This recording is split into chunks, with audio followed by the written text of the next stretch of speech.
My name is Jason Brink. I'm the CMO of Gala Games. Gala Games was founded by Eric Schiermeyer, one of the co-founders of Zynga, as well as a few other people who have all come together to build this awesome decentralized ecosystem that we're working on building. We want to step up as leaders in the blockchain gaming space. When we talk about customer onboarding, as Mariana said a few minutes ago, it's really about bringing blockchain to the consumer. And the biggest challenge that we face in bringing blockchain to the consumer is the fact that blockchain is difficult. It's very hard for people to understand. If I were to, give a private key to my mother, she's going to look at it and go, "Oh my God, what is this? I don't know what to do with it." And I think that this is something that every single one of us working in blockchain has encountered at one point in time in our lives or another. And so what Gala Games is working on doing is creating a way to make blockchain invisible. And the best way to do that is through gaming. Nobody ever looks, at a friend and says, "Hey, do you want to play some TCP/IP games?" Okay, TCP/IP is one of the fundamental protocols that's the foundation of the internet, right? But nobody knows what it is. If you were to go to a person in the street and say, "Hey, isn't it great how important TCP/IP is?" They look at you like you were crazy, right? And we believe that this is the way that blockchain is perceived by most people. And so what we do is we work to make it invisible, and we work to build it in so that it is a ubiquitous part of the gaming experience because it's natural. Anyone who's a gamer, and some of you are, some of you aren't, probably, I would guess. But when I was younger, I would go to school and I'd have a Nintendo cartridge in my backpack. And I would walk up to a friend and I'd say, "Hey, last night I beat this game. Do you want to borrow it?" And I'd hand it to them and they'd take it home and they would play it. And that was sort of the way that gaming was done. You actually owned your assets. And that's not something that happens anymore because gaming is all cloud-based now. You pay for it, you download it. If the company ever decides to turn it off, you lose everything and it's gone. What we've decided to do is we've decided to give power back to the gamers by giving them actual control over their in-game items and assets. And we do this via the blockchain, but we try not to say the word blockchain too much because we find that it scares people off. So we just say, "Hey, you get to own your stuff. Isn't that cool?" And we find that once you bring them into the ecosystem, once you let them play, once they play a game and they discover that, wow, I get to own this stuff. This is my stuff now. There's a great incentive to then go through all of the steps necessary to create a wallet and to learn via community teaching exactly how blockchain works. So there's not a big gigantic hurdle that you have to jump over to become a part of the ecosystem. It's just a natural, nice process. And so this is where we started. And with Mariana, you mentioned a few minutes ago that there was a venture round happening. In the end, we decided not to take any capital. We have not had an ICO. We haven't done a PE or VC raise. We're entirely self-funded at this point in time. We've got, I think, and please forgive me if this number is not approximate because we're growing faster than I can keep track of it. But last time I looked, we had 54 employees. And we're growing very, very, very quickly. We've got 15 plus games that are currently on the way to the platform. We have about 330,000 monthly active users. And yeah, then that's basically where we are and where we're going. There's 2.5 billion gamers on the planet right now. And that's 2.5 billion people who should be able to own their in-game assets and should be able to connect with a blockchain without any sort of a fear that or barrier to entry. We are looking for game producers. We are looking for games. So if anybody knows anybody who has an awesome game that they'd like to bring to the platform, they're definitely welcome to reach out to us. I'm more than happy to connect with them. And for anyone listening, if you're curious about what we're doing, come join our Discord at galagames.chat. We've got a lot of people. Last time I looked, I think it's about 31,000 people in our Discord that are very, very, very active, very passionate, and love the concepts of gaming. and blockchain united in a way that's fun and easy and interesting. And we found that via this ecosystem that we've created, we've been able to have substantial, tangible, good, positive impact on the world, primarily through two ways that I'm most proud of. The first is that we are dedicated to being a carbon negative carbon negative company. So for each NFT that is purchased on our platform, we're planting a tree via our partnership with One Tree Planted.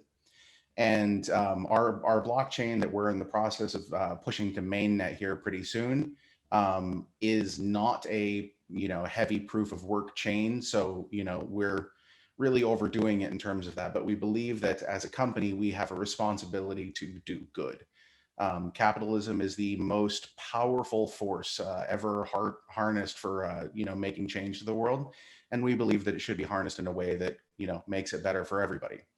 The other thing that we do that I'm particularly proud of is that we have a big focus on shifting from a free-to-play gaming model, which is one of the best and most well-established gaming models that there is, to a play-to-earn gaming model in which players participate in a economy with one another. And for us, this is something that has had a tremendous amount of impact on the community, because we have people all over the world who all participate in our gaming experiences. And throughout May, we had what we called May Mayhem in our one of our games called Townstar. During May Mayhem, we gave out about $1 million worth of tokens for placing in various places in our gaming ecosystem.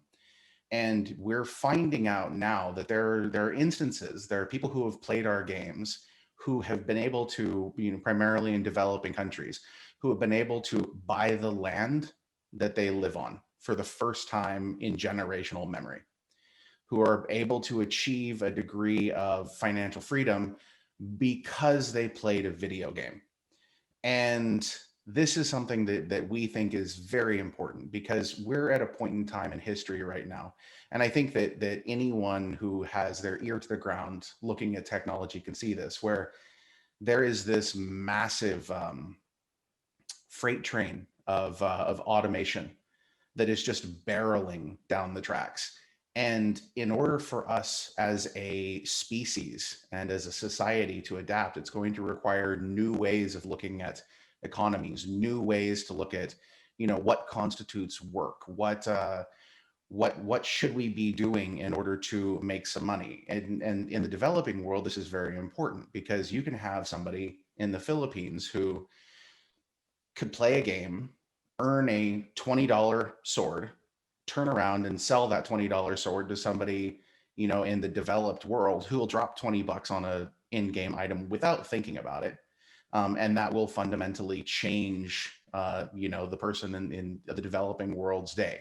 And this is what we believe is very important. So, yeah, this is Gala Games, Gala.games. Check us out. And if you guys have any questions, please feel free. Oh, I have so many. It's not even funny. I might have to ask some of them in the clubhouse. Come on, I love questions. But you know what, Jason, what I really love about it is that, to me, the natural onboarding of the world into crypto are games. Just seems like not only that people who play games and sometimes a little more technically inclined, but they have disposable income. They will spend time dealing with technology, et cetera, et cetera. So it just seems like a natural, and a lot of the developers that are developing native chains and a variety of other projects we discussed today, they probably all play some form of a game, right? And so when you started Everybody tokenizing, does. It's right? natural. I mean, I even play Candy Crush. I'm not a big gamer, but I like it, right? As a relaxation tool. So the question then becomes, as you were ramping this up and you started, tokenizing your economy, what were you seeing as the, first movers in this economy, and how did the uptake grow so fast for you guys? Because 330,000, active users in, launching this in 6 months is incredible. How did that happen? Yeah. Well, we find that there's a couple things. Is that in the very early days, people always want to be the first one on board, right? You have these people who are willing to be the sort of bleeding edge early adopters, and that's basically all of us here. Everyone in the blockchain space, even today, is a bleeding edge early adopter, going through all of the pains of technological discovery and innovation. And every single one of us on this in this salon here has bashed our face against the brick walls that confront early adopters repeatedly. So we found that our very earliest users were these type of people. The next massive group that we got were the ones that these users went out and told, so we had this beautiful, wonderful viral effect where people would jump in and say, hey, I've just discovered this cool thing. I'm playing this game, Townstar. It's Gala Games. You should check it out. And they did. And we have, I mean, the degree to which people go to tell their friends is just absolutely fantastic. I mean, we've got people that are creating merch in their basements to share with their friends. We've got people who are putting together, and this was obviously pre-COVID when things really started picking up. COVID obviously put a little bit of a pump the brakes on everybody here.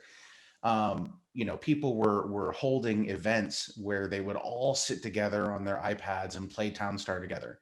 They would get their families involved, and it's really cool. Like we have one family in the Philippines that the woman who is kind of the point of contact is this wonderful lady named Myrtle, and she sits around with her mother and her kids, and they all play the game together because it's a cool family experience, and they can trade back and forth with one another. So one will work on producing wheat, the other will work on producing sugar, and they all farm it on up to the 1 point person who's competing in that week's competition.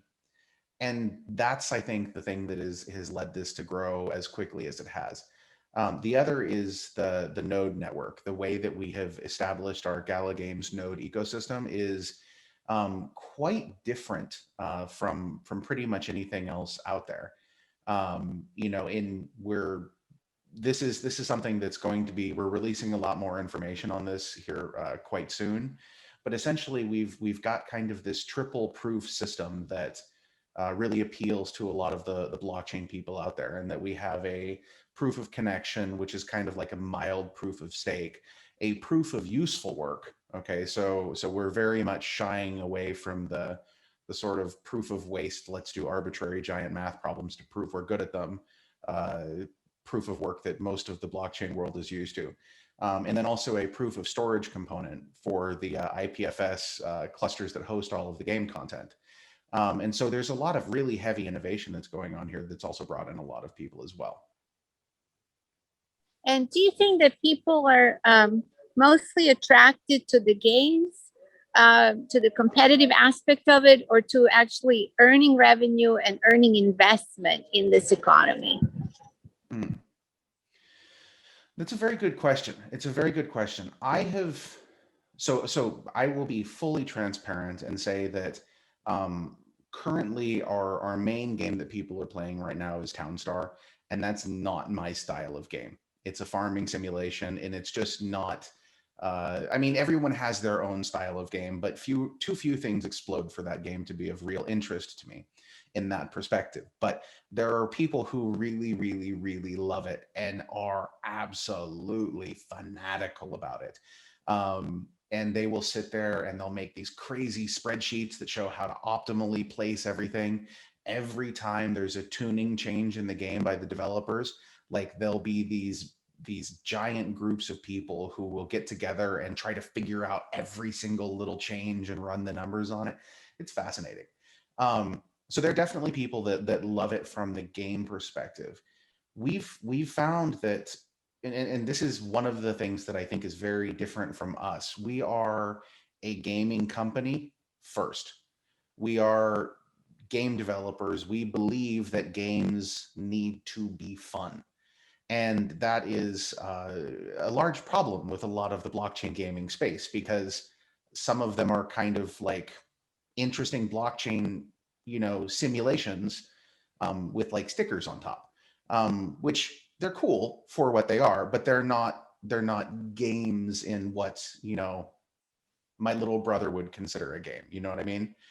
Um, and so in terms of that, I think that we really need to focus on creating a gaming experience that is a natural gaming experience first, and then allow that to drive user growth. And then from the play to earn, you know, people will play. Obviously, if you put out a play to earn opportunity, somebody is going to take advantage of it, and that's great. But we really want to focus on making amazing games, because that's where you're going to get the mass people who join.